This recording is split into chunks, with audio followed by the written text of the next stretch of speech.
Нэгдсэн үндэсний байгууллагын хүүхдийн эрхийн тухай конвенцэд зааснаар 18 хүртэлх насны бүх хүнийг хүүхэд гэж тодорхойлсон. Прокурорын байгууллагаас хүүхэд холбогдсон болон хохирсон гэмт хэргийн гаралт шийдвэрлэлт шалтгаан нөхцөлийг тогтмол судалдаг.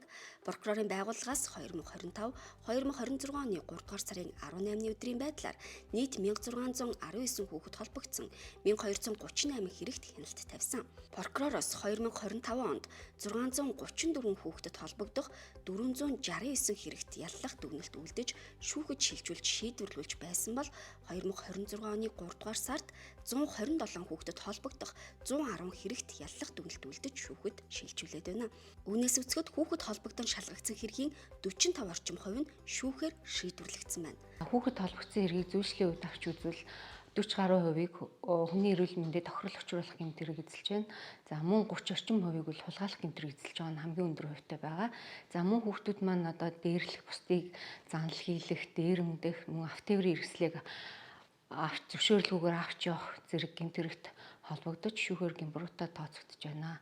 За өнөөдрийн байдлаар хүүхэд холбогдсон хүний эрүүл мэндэд тохирол учруулах гэмтэргийн улмаас 130 хүүхэд хохирсон ийм том мэдээлэл нь. За ер нь бол хүүхдүүд маань хууль эрх зүйн мэдлэггүйгээсээ ойлголтгүйгээсээ болоод одоо үе тэнгийнхэнтэйгээ маргалдах, муудалцах, дайлган сүрдүүлэх, дарамтлах зэргээр бол одоо улмаар цаашлаад одоо бие эрүүл мэндэд нөхрөл учруулах гэмтэрэгт холбогдож байна. Хүүхдүүд гэмт хэрэг зөрчилд холбогдож байгаа шалтгаан нөхцөлийн тэргүүн игнэнд захим орчны хяналтгүй хэрэглээ орж байна.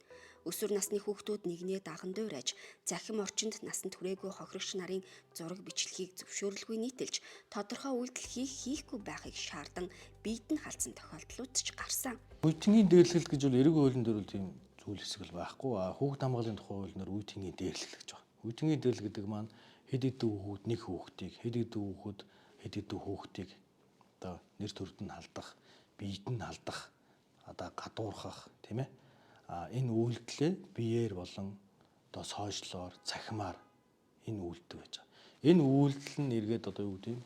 Бусдын биед халдсан тохиолдолд үйлдвэрлэлээс шалтгаалаад одоо эрүүгийн хууль юм уу, зөрчлийн тухай хуулиар хариуцлага оногдуулах үндэслэл болж байна гэсэн үг. Магадгүй одоо ийм асуудал холбогдсон тохиолдолд би насанд хүрээгүй юм чинь надад ямар нэгэн хариуцлага хүлээх үндэслэл байхгүй гэж ойлгож л ерөөсөө болохгүй. Монгол улсын иргэл бол тийм ээ энэ хууль заасан одоо энэ үүрэг хариуцлах гэдэг юм бол заавал хэрэгжүүлж явах ёстой. Цагдаа байгууллага шалгаад юмруугийн асуудлууд шүүхээр шийдвэрлэгддэг. Хүүхдийг одоо юу гэвэл хүүхдэд хариуцлага оногдуулахгүй гэсэн зүйл бол бас байхгүй. Хэрвээ хүүхдэд магадгүй хариуцлага хүлээх хэрэг бол түүний хууль нийтлүүлэгч эцэг эхээс тэр бусдад учруулсан гэм орыг арилгуулах, нөхөн төлөвлөх ийм одоо зохицуулттай байж байгаа. Хүний эрүүл мэндэд хөнгөн хохирол санаатай учруулах гэмт хэргийн улмаас 2025 оноос хойш 525 хүүхэд хохирсноос дийлэнх нь буюу 77 орчим хувь нь 14-өөс 17 насны хүүхдүүд байна. Хүүхэд холбогдсон гэмт хэрэг зөрчлөөс өрчлөн сэргийлэхэд хуулийн байгууллагаас гадна эцэг эх асран хамгаалагчдын үүрэг оролцоо чухал юм а. Хүүхдүүд гэмтрэгт холбогдож байгаа шалтгаан нөхцөл нь бол одоо нэгдүгээр эцэг эхийн хараа хяналт маш сул байна. Хоёрдугаар одоо захим орчны зохисгүй хэрэглээ байж байна. За мөн одоо хүүхдүүд маань гэмтрэг зөрчлийн талаар болон одоо хууль эрх зүйн мэдлэг ойлголтгүй дутмаг байдлаасаа болоод гэмтрэг зөрчилд холбогдох нь бол илбэг байна. Захим орчинд хүүхэд хэр их цагийг өнгөрүүлж байна тэр хэрээр эцэг эх асран хамгаалагчдын зүгээс хүүхэдтэй тавих хараа хяналт сул байгааг харуулж байна. Тиймээс альва гэмт хэрэг зөрчлөөс өршөлтсөн сэргийлэхийн тулд хүүхдийнхээ захим орчны хэрэглээнд хяналт тавьж хүүхдтэйгээ ярилцаж байхыг сэтгэл зүйч зөвлөж байна. Эцэг эхээс авах ёстой энэгшил, дасал, сайн сайхан эерэг хүмүүжил энэ бүхнийг одоо гэр бүлийн орчноос сургууль дах одоо хүүхд өөрийгөө амжилтыг мэдэрсэн, өөрийг нь хүлээн зөвшөөрсөн, итгэлтэй ийм харилцаа тутамгүй байгаа учраас сошиал ертөнцөөс болохгүй янз бүрийн мэдээллүүдийг шууд эмзэг шүүмжлэлтэйгээр хүлээж авах чадвар одоо бага байгаа шүү дээ хүүхдийн хувьд тийм ээ. Яг тэгэхээр тэр хүүхдийн тэр хязгаарлах мэддэггүйгээр альва мэдээлэл шүүлтэргүй тэгээ маш удаан хугацаанд олон цагаар сохисгүй мэдээ агуулгатай ийм контентуудыг маш ихээр үзэж байгаа учраас тэр мэдээллээрээ нэг юмыг бодит үгэн гэж харах өөрийнхөө амьдралын нэг хэсэг мэтэр тийм ээ хэвийн зүйл мэтэр ойлгож хүлээж авах ийм одоо нийтлэг түгээмэл юмнууд байна. Хүүхэд хамгааллын тухай хуулиас гэр бүлдэх хүүхэд хамгаалал. Эцэг их хүүхдийн эрхийг хамгаалах, гэмт хэрэг зөрчил, хүч хэрхийлэл, үе тэнгийн дээрлэхэлтэд өртгөөс урьдчилан сэргийлэх, хамгаалах арга хэмжээ авна. Боловсролын салбар дах хүүхэд хамгаалал.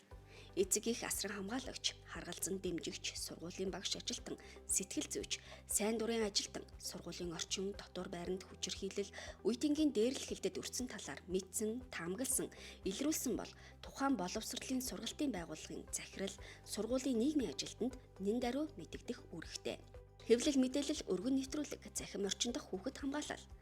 Хүүхдийн эрүүл мэнд, бие махбод, оюун санаа, ёс суртахууны хөгжил, төлөвшөлт, сөрөг нөлөө үзүүлэх үз, захим тоглоом, хүүхдэд хортой агуулга, захим сүлжээнээс хүүхдийг хамгаалах талаар зөвлөмж, зааварчилгааг олон нийтэд түгээх, хэрэгжилтэд нь хяналт тавих чиглэлийг хүүхэд гэр бүлийн хөгжлийн асуудал хариуцсан төрийн захиргааны байгууллага, харилцаа холбооны зохицуулахаар цагдаагийн төв байгууллага хэрэгжүүлнэ.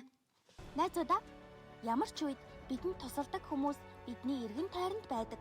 Мөн сургуулийн нийгмийн ажилтан, хууль сахиулах байгууллагын ах эгч нар нь бидэнд ямар ч үед зөвлөгөө, зөвлөмж өгдөг юм шүү. Найз бай, өөршгөө хүндлэе.